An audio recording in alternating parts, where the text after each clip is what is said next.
حضرت حذیفہ بن یمان کہتے ہیں جناب عمر فاروق کی خلافت کے آخری ایام تھے، کچھ دنوں کے بعد وہ شہید ہو گئے۔ فرماتے آدھی رات کا وقت تھا، میں گھر میں سویا تھا بڑا بے فکر، اچانک میرے دروازے پہ دستک ہوئی، میں گھبرا کے اٹھا، اتنی رات کو کون آیا؟ کہتے ہیں قربان جاؤں، دروازے پہ گیا تو امیر المومنین فاروق اعظم دروازے پہ۔ میں نے کہا عمر کوئی حکم تھا تو مجھے بلا لیتے۔ کہنے لگے میں نا امیر بن کے نہیں آیا، تیرا ویر بن کے آیا ہوں۔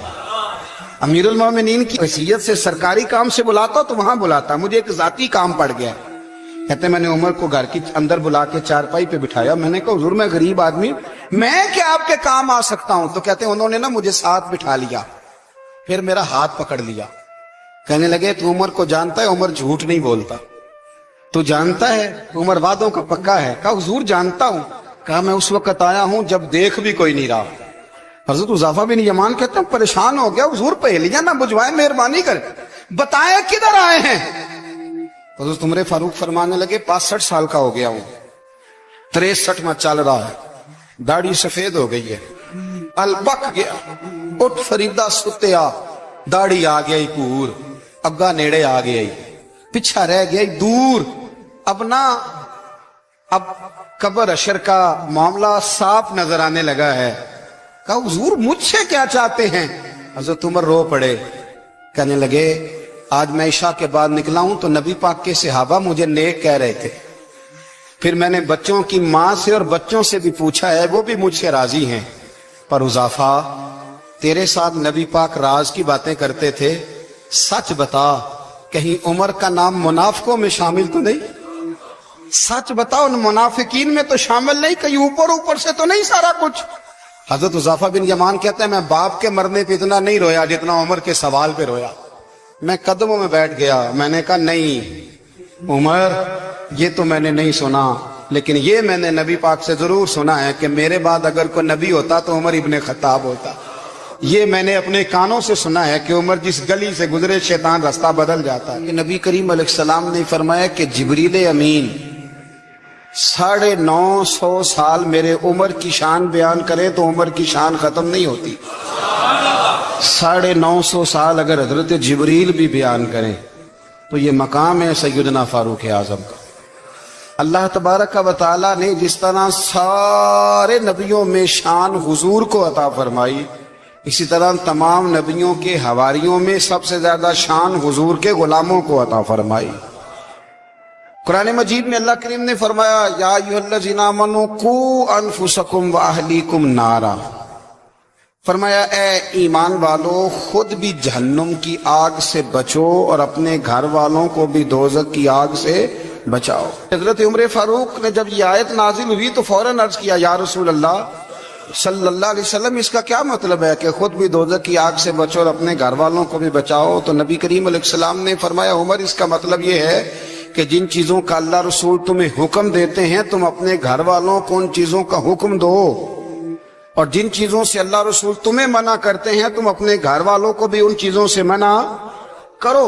حضرت عمر فاروق کی زندگی میں جو چیز آپ کو بہت زیادہ ملے گی نا وہ یہ ہے کہ آپ نے جتنا کڑا احتساب محاسبہ باہر والوں کا کیا ہے نا اس سے زیادہ بڑھ کے اپنا اور اپنے گھر والوں کا کیا ہے۔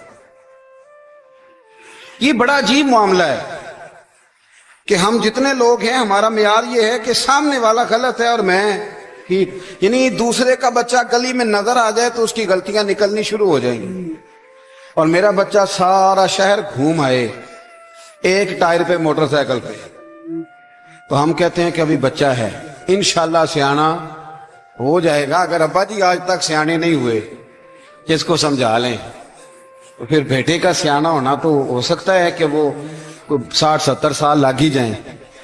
گھر کے اندر جب تک توجہ نہیں ہوتی اور سب سے پہلے جب تک اپنی ذات پر توجہ نہیں ہوتی، میں کہا کرتا ہوں کہ باہر لیکچر چلتا ہے گھر میں عمل چلتا ہے، لیکچر باہر چلتا ہے گھر کے اندر عمل چلے گا۔ باہر تو آپ نے کہہ دیا نماز پڑھا کرو، ختم ہو گئی بات، لیکن گھر میں بچے نماز تب پڑھیں گے جب ان کے والد نماز پڑھیں گے۔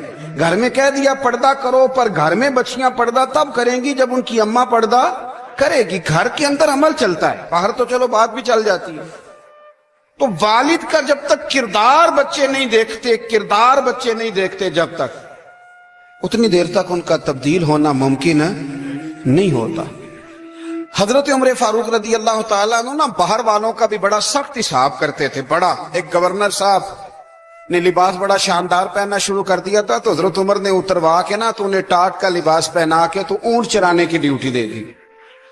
اتنا سخت احتساب کرتے تھے. کسائی کی دکان پر بھی 1-2 گھنٹے کھڑے ہوتے تھے. جو آدمی مسلسل 2 دن گوشت خریدتا تھا نا فرماتے تھے اس کا ٹیکس بڑھا دو, لوگوں کو دال نہیں مل رہی اور یہ روز گوشت کھاتا ہے. حضرت فاروق اعظم اس کو جزیہ کہا جاتا تھا یا کچھ اور معاملات ہوتے تو بڑھا دیتے تھے.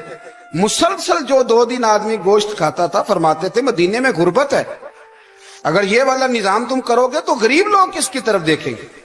لیکن اس سے زیادہ بڑھ کر جو ان کی زندگی کا معیار اور سٹیٹس تھا وہ یہ تھا کہ اپنے گھر کا خاص خیال رکھتے, خاص توجہ کرتے. ملک شام سے اور ایران سے کچھ لوگ آپ کی خدمت میں آئے تو وہاں سے کچھ کنیزیں بھی آئیں ان کے بادشاہ کا پیغام لے کے. شاہ ایران کی کنیز کو ملکہ نے کہا کہ نا حضرت عمر کی زوجہ کو دیکھ کے آنا ذرا کس طرح کی ہے. ہمارے ملک میں کیا کہتے ہیں خاتون اول, باقی سارے دووں میں خاتون اول. ذرا خاتون اول کو دیکھ کے آنا. تو وہ جب آئی نا گھر میں ملنے تو کہا کہ مجھے میری ملکہ نے کہا تھا کہ عمر کی زوجہ سے اہلیہ سے ملاقات کر کے آنا. تو حضرت عمر کی اہلیہ نے نا ایک جوڑا کپڑوں کا دے دیا ملکہ کے لیے اور ایک خوشبو کی شیشی دے دی. اب جب وہ تحفے وہاں گئے تو اس ملکہ نے نا کچھ سونے کا سامان بھیجا, کچھ زیورات بھیجے, کچھ تحائف بھیجے. جب حضرت عمر کے گھر آئے نا وہ خادم لے کے آیا, اس نے کہا جی آپ کی اہلیہ نے تحفے بھیجے تھے. تو جواب میں شاہ ایران کی بیوی نے یہاں جس ملک کا وہ سفیر تھا انہوں نے بھی یہ بھیجے. حضرت عمر فاروق نا وہ تحفے لے کے گھر گئے تو جا کے کہنے لگے اپنی اہلیہ سے یہ تو کب سے تحفے تحائف بھیجنے لگ گئی ہے, یہ کب سے نظام شروع ہو گیا؟ تو کہ حضور تحفہ دینا لینا تو ٹھیک ہے, سنت ہے, محبت بڑھتی ہے, تو یہ کوئی قباحت نہیں, اور میں نے اپنی ذاتی استعمال کے لیے جو چیزیں رکھی تھی وہ میں نے دی ہیں. تو حضرت عمر فاروق رضی اللہ تعالیٰ عنہ فرمانے لگے ہم نے کسی ملک کے ساتھ اور اس کے بادشاہ کے ساتھ ذاتی تعلق نہیں بنانا, تعلق جو بھی بنے گا رسول اللہ کے دین کی برکت سے بنے گا. ذاتی رشتے نہیں ہم نے قائم کرنے. ذاتی آپ کے ملک کی جو ایئر لائن جس کا ہر سال خسارے کا ڈنڈورا پیٹا جاتا ہے نا, وہ ہمارے بادشاہ صاحب و صدر صاحب اگر غیر ملکیوں کو گھوڑا کبھی بھیجنا ہو نا, گھوڑا, تو پورا ایک جہاز گھوڑا لے کے تحفے میں جاتا ہے. پورا جہاز غریب قوم کا یہ سرمایہ, اور قوم بڑی بادشاہ ہے, لائنوں میں لا کے ووٹ دیتی ہے.